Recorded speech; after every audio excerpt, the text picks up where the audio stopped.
Bonjour, le thème de notre enseignement est intitulé La sécheresse spirituelle. Le thème de notre enseignement est intitulé La sécheresse spirituelle. La sécheresse spirituelle est un état d'âme où une personne se sent éloignée de Dieu, sans inspiration spirituelle et éprouve des difficultés dans sa relation avec le Dieu, avec le divin. Cette condition peut résulter de divers facteurs, notamment des épreuves personnelles, des péchés non confessés ou un manque d'engagement dans la prière, dans l'étude biblique ou dans plusieurs domaines qui peut entraîner ce qu'on appelle la sécheresse spirituelle. C'est dans la sécheresse spirituelle où aujourd'hui on peut voir quelqu'un hyper zélé, quelqu'un qui aime le Seigneur, quelqu'un qui fait tout et demain devient froid comme de la glace. Dans la sécheresse spirituelle, on peut regarder quelqu'un qui était même peut-être dans la délivrance et dans tout. Et aujourd'hui, un jour, tu le retrouves en route étant tellement saoulé, il est en train de rouler par terre, sous l'influence de l'alcool. C'est dans la sécheresse spirituelle où aujourd'hui, on peut trouver quelqu'un qui pouvait déjà être une grande voix pour l'Éternel. Demain se trouvait déjà et quelque part où tu vas dire que est-ce qu'il a un jour rencontré Jésus ou elle n'a jamais rencontré Jésus.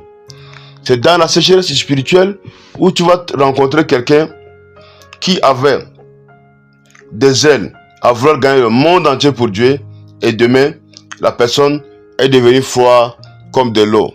C'est dans la sécheresse spirituelle où tu vas voir quelqu'un qui tout son plan était Dieu et désormais aucun plan pour le salut, pour son propre salut.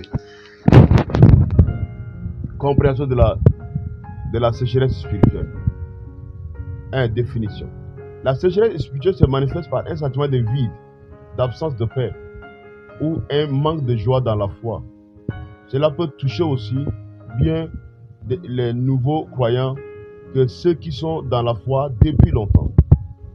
Cause de la sécheresse spirituelle. 1. Péché non confessé. Le péché peut créer une barrière entre l'individu et Dieu. Dans Somme 66, le verset 18, si je regarde l'iniquité dans mon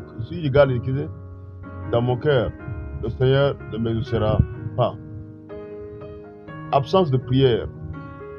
Négliger la prière peut assécher notre connexion aussi avec Dieu. Parfois, tu n'auras pas besoin de prier. Mais il y a quelqu'un disait, le parler en langue est fait pour se recharger. Pour que lorsque tu vois même que ta vie de prière est en train de descendre, en ce moment, parle en langue, tu te charges, tu te relances dans les choses de Dieu. Là où la prière diminue, la sécheresse spirituelle débute. La sécheresse spirituelle suit logiquement le péché, suit logiquement l'absence de la prière. Autre point encore, autre cause, on peut énumérer tel le découragement.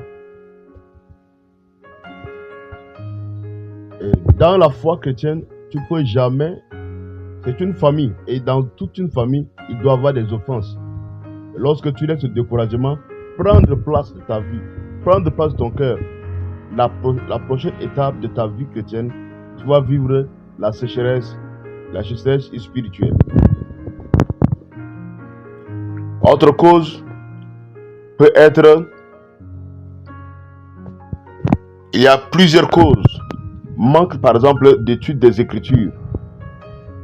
L'absence de la parole de Dieu dans notre vie peut conduire à une sécheresse spirituelle. Matthieu 4,4 dit, l'homme ne vivra pas de pain seulement, mais de toute parole qui sort de la bouche de Dieu. Les conséquences de la sécheresse spirituelle. Les conséquences de la sécheresse spirituelle. 1. L'isolement. La personne peut se sentir seule et abandonnée, ce qui peut aggraver son état. Hébreux chapitre 10, le verset 5. Il dit, n'abandonnez pas notre assemblée comme c'est la coutume de quelques-uns. 2. La perte de joie. L'absence de la joie du Seigneur peut mener à un état dépressif. Psaume 51, le verset 12. Rends-moi la joie de ton salut et qu'un esprit de bonne volonté me soutienne. 3. Incapacité à servir. La sécheresse spirituelle peut rendre difficile le service et le témoignage. Jean chapitre 15, verset 5. Je suis le cep, vous êtes le serment. Celui qui demeure en moi et en qui je demeure porte beaucoup de fruits, car sans moi, vous ne pouvez rien faire. Remède de la sécheresse spirituelle. 1. Repentance. Confesser ses péchés et revenir à Dieu est crucial. Jean 1,9, si nous confessons nos péchés, il est fidèle et juste pour nous les pardonner et pour nous purifier de toute iniquité. Donc, l'homme arrivé à un certain niveau est peut-être très rancunier. Mais Dieu n'est pas un Dieu rancunier. Si le jour tu dis Seigneur, Père, je t'ai offensé, j'ai fait ceci, j'ai fait cela, à l'immédiat, non seulement qu'il te pardonne, mais qu'il te purifie. Dieu n'est pas comme l'homme. 2. La prière régulière. S'engager dans une prière quotidienne pour renforcer notre relation avec Dieu. Dans Philippiens chapitre 4, le verset 6 à 7, la Bible dit, ne vous inquiétez de rien, mais en toutes choses, faites connaître vos demandes à Dieu par des prières et des supplications avec des actions de grâce. Étude des Écritures. Lire et méditer la Bible pour nourrir son esprit. Josué 1 chapitre 8 dit que ce livre de la loi ne s'éloigne point de ta bouche, mais médite les jours et nuits, afin de prendre soin de faire tout ce qui est écrit. Donc que ce livre de la loi ne s'éloigne point de ta bouche. Essaye de lire les Écritures. Lis. Et c'est dans ça que tu vas puiser la force nécessaire pour continuer la marche avec le Seigneur. Ceux qui continuent à vivre encore et encore la sécheresse spirituelle, c'est ceux qui n'ont pas l'écriture en eux. C'est ceux qui n'ont pas ce qui est écrit. Dans des moments difficiles, Jésus lui-même a dit, il est écrit. Pour combattre les forces, le diable, lors de tentation, Jésus a dit, il est écrit. Celui qui n'a pas les Écritures en lui peut facilement entrer dans la sécheresse spirituelle. Et la plupart des gens qui sont entrés dans la sécheresse spirituelle, c'était peut-être ils espèrent quelque chose de Dieu et cette chose ils n'ont pas encore trouvé. Les manques de réponse à leurs prières. Et là ils sont découragés. Or quand quelqu'un est rempli des Écritures, il aura déjà un verset que même si son pasteur, son prophète, son apôtre, son évangéliste, l'homme de Dieu, ne lui encourage pas au moment où il attend Dieu pour quelque chose, il n'y a pas de réponse, il y a un verset qui va venir dans son esprit et ce verset va lui conseiller. C'est comme David, la Bible, David s'encourageait dans le Seigneur. Il y a des moments où parfois c'est que tu attends que qui va m'encourager. Il n'y a personne. Mais cela n'est pas la cause que tu vas entrer dans un état de dépressif spirituel. Non. Il y a des moments où tu dois t'encourager. Il y a des moments où tu vas regarder le Seigneur. Tu vas t'encourager toi-même dans le Seigneur. Tu vas continuer. Il n'y a personne pour t'encourager. Toi, tu t'encourages. Continue. Le Dieu de ton salut est fidèle.